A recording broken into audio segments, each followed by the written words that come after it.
Foli ani tanuni amoke kanyession bela jilimani wakati ku foli la oni yantuma o bisimila mi fa production ni ondu teleka kunafuni dili keneka bakruba fola anga kunafuni obena buli kile courant hobena lase anga jamana marabolo yoro bidurulani abefo oma projet 50 localités ani kafara o kan kilifla akili jagabo o baro kela anga jamana kono yasa sene baro olubese ka yiri wachuga na ka keni wakati yelema o kololoi kafara o kan tuguni mi shifila ka mogo flay teke dara oluka buguni mara kono ni olu kumbe ka juin ka o yiri turu ni abefo o ma ko cannabis ni kuna funu ni bina lase o ma bi novembre kalo kile saba bafla ani mugani nani ani kafara doweroka farafina shifiu togoladu o novembre kalo kile foloi mi la nyenemera hanga jamana konona la inafo farafina jamana to ola nga ka kon adonye shifini farikolo nyeneje o ministri Abdul Kasim Irem Fomba ale dantigelike akunyala ayala donya ka fo mi malite nyene babu oyi ko shifin belajilin kan ka do fara haka chesiri kan alibi yasa jamana halinye taga obiseka sabati chugamna wa kilala ka kuma shifin olu joroka jamana yere konnala wa ko mi kalan su ko ifana o chama obena dele mi beseka tu dobe fara shifin olu ka don tanka shifin beseka o kana fasoro ala chugamna jamana yere obena fasoro ala ni dobe na ke sanfe kalansu chamancheta hani kafara anga dine o kalansu olu chama fana olu bena dele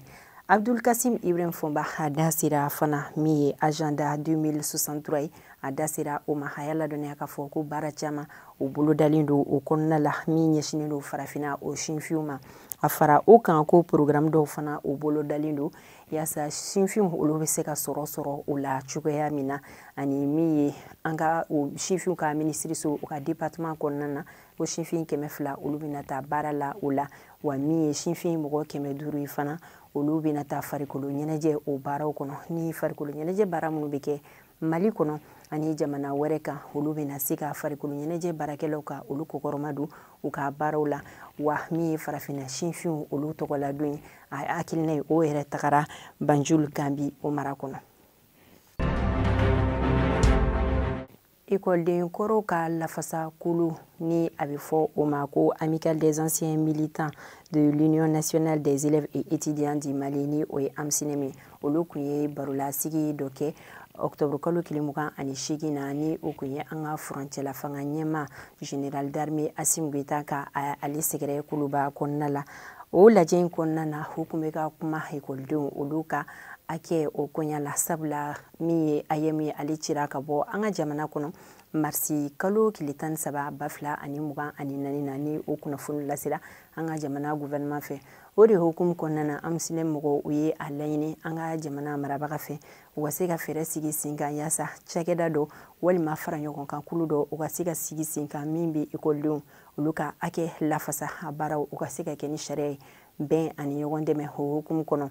kafara o kan tuguni o dasira ikoldun oluka bursiko o fanama o sabula san o san o ye o be kololo lase ikoldun oluka kalanko ma ko ka fere ɲini o la o waleya ninnu tɛmɛnen kɔfɛ sanfɛ kalanso ani ko ɲɛɲini o ministre ni o ye professeur Burima Kansayi ale y'a ladɔnniya k'a fɔ min ye ikoldun ka bursiko ye ko u ka o akilatigɛ o la ko o baara bolodalen do u bolo ka a baara tɔ bilalen do ni ka école ta ka o de makɔnɔ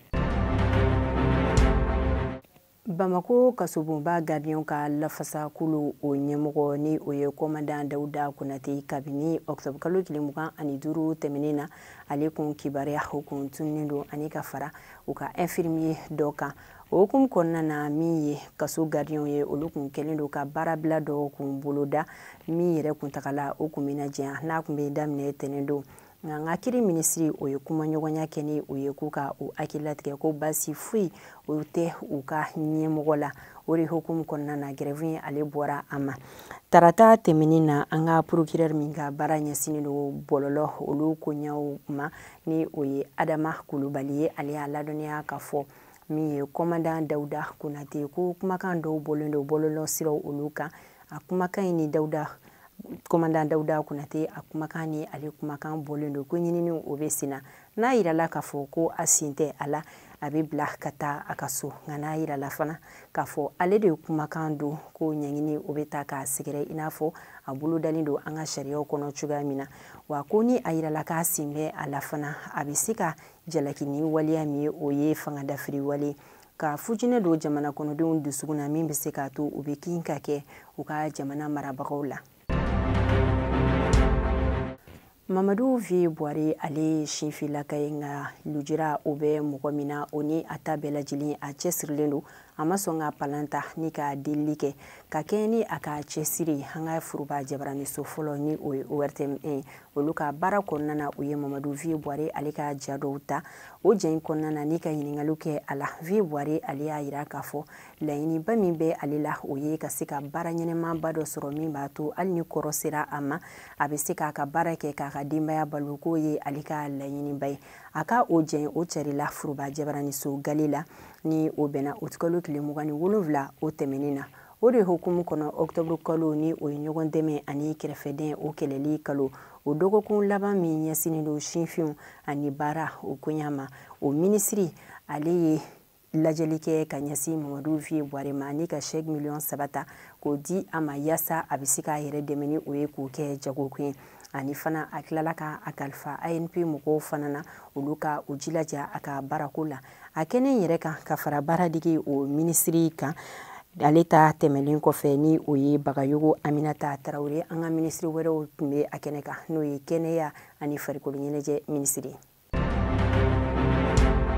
Sigida kungofɔ cakɛdaba ni o ye Haut Conseil des collectivités olu kun ye baro la sigi kɛ min yɛrɛ senfɛ o kun bɛ ka ɲɛfɔli kɛ gɛlɛya minnu bɛ an ka jamana marabolo kɔnɔ ni o bɛ kuma kuranko ta fan sira fɛ o ɲɛfɔliw kun bɛ ka kɛ an ka jamana o cakɛdaba ye ni o ye Institution de la République du Mali o kulu mɔgɔw ye o de hukumu kɔnɔna na Thierno Seydou Diarra ni ale Haut Conseil des collectivités o kulu mɔgɔ dɔ ye ale kumana an ka jamana marabolo yɔrɔ min bɛ ni kuranko gɛlɛya bɛ yen nɔ ale ka dantigɛliw tɛmɛlen kɔfɛ an ka minisiri so min ka baara ɲɛsinnen don ji ani kuranko ma o ka conseil technique ni o ye Birama Jurute ale ye a ladɔnniya k'a fɔ kuranko o bɛna lase an ka jamana marabolo yɔrɔ 50 la ni kile ye wa ka a musaka o bɛ taga bɛn miliyari 25 ma o bɛna se yɔrɔ 50 min ma n'a bɛ fɔ o ma ko projet 50 localités o ye Kayi, Kulikoro, Segu ani Sikaso o mara la. Diinɛ ni bato o minisiri ni o ye Dr Mamadou Kone ale kun ye lajɛ dɔ kun boloda ni ka wele bila an ka jamana diinɛ ɲɛmɔgɔw ma ni ka ɲɛfɔli kɛ u ye ale yɛrɛ ka baara ye fɛn min ka sababuya kɛ a y'a ladɔnniya k'a fɔ ko kuma caman mɔgɔw bɛ a wuli ni ka to ka mankan misɛnnin minnu bɛ kɛ diinɛ ɲɛmɔgɔw olu ni ɲɔgɔn cɛ walima dɔ wɛrɛw ka olu kangarida kɛ a ye ko nin bɛɛ tɛ ale ka baara ye a ye misaliya ta a waleya dɔ kan a y'a ladɔnniya k'a fɔ ni silamɛ 2 walima kerecɛn 2 olu kun karila ɲɔgɔn na u ka kulu ɲɛma olu de bɛ se ka o bɛnbaliya bɔ u ni ɲɔgɔn cɛ nka ko ni a mankan tagara yɔrɔ jan min ye an ka minisiriso min ka ca ɲɛsinnen don kiriko ma o de sen bɛ don a la nka ko ni mankan fana kɛra diinɛ kulu mɔgɔ 2 u ni ɲɔgɔn cɛ i n'a fɔ kerecɛn ani silamɛ u ni ɲɔgɔn cɛ ni mankan o juguyara ni a bɛ se ka kɛ sababu ye ni ka na ni masiba ye jamana kɔnɔ an ka kiri minisiriso ani ka fara lakana minisiriso kan k'olu de sen bɛ don o baaraw la. Walasa sɛnɛ baaraw olu bɛ se ka yiriwa cogoya min na an ka jamana kɔnɔ ka dun ka fa o sabati ka kɛ ni wagati yɛlɛma o kɔlɔlɔ ye tile 2 hakilijakabɔ olu baaraw kun kɛra min yɛrɛ tilala ka kuncɛ ni laɲini o caman ye o waleya in tɛmɛlen kɔfɛ min ye an ka minisiriso ye n'a ka baara ɲɛsinnen don sɛnɛko ma o ka secrétaire général ale y'a ladɔnniya k'a fɔ ko gafeba dɔ o bolodalen don an ka jamana marabagaw fɛ min bɛ kuma sɛnɛ baaraw o kɛ cogoya ɲuman kan an ka jamana kɔnɔ hali ni wagati yɛlɛma o kɔlɔlɔ bɛ yen nɔ min bɛ se k'a to fana ko dun ka fa o ka sabati wa ko kalan fana o bɛ ka kɛ an ka jamana cikɛlaw olu fana kunna walasa yiriwa o bɛ se ka don sɛnɛ baaraw la cogoya min na wa a y'a jira k'a fɔ fana bi na min ye an ka jamana gouvernement ye k'a kɛlen don ka i ɲɛsin farafinna o nakɔ ma ko sabula ko fɔlɔ la a bɛ wagati jan bɔ an ka gouvernement ale kun ɲɛsinnen don nazara nakɔ o dɔrɔn de ma nka ko bi na min ye farafinta ye o faralen don a kan. Alliance Mali tanye olu kun kelen do ka conférence do kun boloda ni ka ɲɛfɔli kɛ mɔgɔw ye mamurutilu olu ka binkali wale kura fɛrɛw olu kan u kun bɛ ka ɲɛfɔ mɔgɔ caman ka kɛrɛnkɛrɛnnenya la muso ani sinfilakaw ye. Alliance Mali tanye o ɲɛmɔgɔ Ali dasira fɛn caman ma a ye hakilinajigi kɛ kɛlɛ yɛrɛ daminɛna cogoya min na a dasira o ma ani yɛlɛma minnu donna a la bibi na a kumana o kan wa a y'a yira k'a fɔ fana min ye mamurutilu olu ka fɛrɛ dɔw ye ni ka to ka kunnafoni kolon ko olu cari bɔlɔlɔ siraw sanfɛla la min bɛ se ka na ni fujinɛ jamana kɔnɔdenw olu dusu kɔnɔ. O tɛmɛlen kɔfɛ polisiw ka contrôleur principal ni o ye Mamutu Tugola ye ale ka kɔrɔfɔ kɔnɔna na a y'a ladɔnniya k'a fɔ ko bɛɛ lajɛlen kan ka kɛ finitigi laka ye min bɛ se k'a to lakana o bɛ sabati ko sabula ni mɔgɔ fɛn fɛn sigana ko min k'i kan ka numéro vert wele ko numéro vert bɛ ye an ka jamana kɔnɔ o de kama wa fana ko a weleli o ye fu ye wa ko ni mɔgɔ min ye weleli kɛ i ka kunnafoni foyi o tɛ bɔ a kɔnɔ. O tɛmɛnen kɔfɛ sinfini farikolo ɲɛnajɛ o minisiri ale foliba lase an ka jamana sinfilakaw ma ko sabula n'i y'a ye baara caman o bɛ ka ɲɛ sɔrɔ o dɔw ye sinfinw olu ka cɛsiri. Manankɔrɔla ale ni Buguni o ni ɲɔgɔn cɛ kilomètre 70 o jate octobre kalo tile 29 tɛmɛnen na cakɛda min ka baara ɲɛsinnen don ɲɛnaminimafɛnw kɛlɛli ma ni o ye OCS ye olu tɛgɛ dara sinfilaka mɔgɔ 2 kan minnu bɛ ka juin yiri ka aturu n'a bɛ fɔ o ma ko cannabis.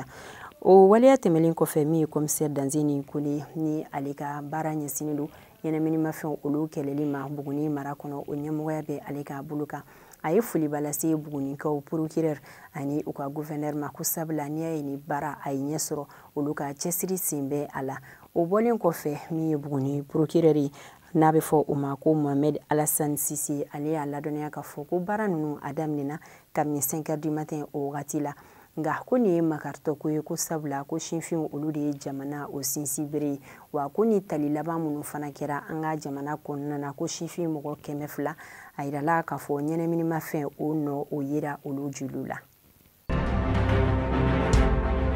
Bamako ni a Lamini gendarmerie ɲɛmɔgɔ o kɛra colonel Boubacar Jawara ye ni a bɛ fɔ o ma ko commandant de la gendarmerie région numéro 1 de Bamako o kɛra kabini octobre kalo tile 15 o tɛmɛnen na nka ka baaraw daminɛli o kɛra octobre kalo tile 29 ma ni o kunbɛnna tarata ma a bilala mɔgɔ min nɔ na o ye colonel Yusuf Oto Jalo ye ni o yɛrɛ san 2 de kɛ a ka baara la. Somo ale ni Tenini ni o bɛ san mara la cakɛdaba min ɲɛsinnen don sɛnɛko ma o ɲɛmɔgɔba o y'a ladɔnniya k'a fɔ octobre kalo tile 28 tɛmɛnen na ka kɛ ni sanji kasara minnu kɛra an ka jamana kɔnɔ ɲinɛ san kɔnɔna la u ka sɛnɛkɛ dugukolo hectare 1,000 ani 770 k'o de tiɲɛna wa ko hali bi ko yɔrɔ caman fana bɛ nɔ minnu faratilen don. An bɛ taa kɔkan kibaruyaw la Burkina Faso u ka bolola baarakɛlaw ka ɲɔgɔn kunbɛnba min bɛ kɛ san o san ni a bɛ fɔ o ma ko siyawo o tako 17nan o daminɛna octobre kalo tile 25 la a kun cɛra bi kari novembre kalo tile 3 la jamana jɔnjɔn weleli o kun ye Mali ale ni Niger de octobre kalo tile 28 tɛmɛnen na an ka maliyɛn den minnu bɛ Burkina kɔnɔna la olu ni an ka seko ni dɔnko minisiri n'o ye Andokoli Gindo ye olu ye ɲɔgɔn kuma ɲɔgɔnya Maison du Mali la ni o kɛra Ouagadougou. Guinée Conakry jamana kɔnɔ u ka parti politique 50 o de cira ka bɔ u ka jamana na ani dɔw olu fana ka baara o ɲɔngirilen do fɔlɔ ka sababuya kɛ waleya dɔw ye Jɛnɛbu Ture Kamara ale ka laseli la ni ale ye politique kɛbagaw ka ko ɲɛnɛbɔbaga ye Guinée Conakry jamana kɔnɔ a y'a ladɔnniya k'a fɔ ko nin baara min n'a kɛra a dabɔlen do Guinée ani Guinée jamana kɔnɔdenw olu ka lafiya o kama ko sabula parti politique mɔgɔ ninnu caman ko u ka soba ni a bɛ fɔ o ma ko siège a caman bɛ u dɔw ka du kɔnɔ wa ko dɔw yɛrɛ fana ka siège u bɛ makiw kɔnɔnaw de la o de hukumu kɔnɔna na ka a ɲininen don u bɛɛ fɛ u ka se ka u bila sariya kɔnɔ. Tchad jamana kɔnɔna na kari tɛmɛnen nɛgɛ ɲɛ 21 o wagati la bingali wale taara ni ka ɲɛsin u ka finitigilakaw olu sigiyɔrɔma ni o kɛra lac Tchad kɔnɔna la o ni Nigeria dancɛ o ni ɲɔgɔn cɛ kilomètre 10 jate ni bingali wale a kɛra sababu ka dansigi u ka finitigi la ka mɔgɔ 40 u ka ɲɛnɛmaya la mɔgɔ 20 olu jugina maa minnu ye ni waleya kɛ o ye Boko Haram o kulo marifatigi mɔgɔw ye ni waleya kɛlen ka kɛ jamana caman ye u ka dusumakasi yira ni waleya in na ni an ka jamana yɛrɛ sen bɛ o la ka fara o kan tarata tɛmɛnen na octobre kalo 29 na tile 3 tasi bila o kɛra u ka jamana kɔnɔ ni ka ɲɛsin banbagatɔw olu ma wa o don kofɔlen kelen na tuguni cɛ jamana a ye a laɲini communauté internationale mɔgɔ fɛ u ka se ka u dɛmɛ ka u ka dancɛw o lakana.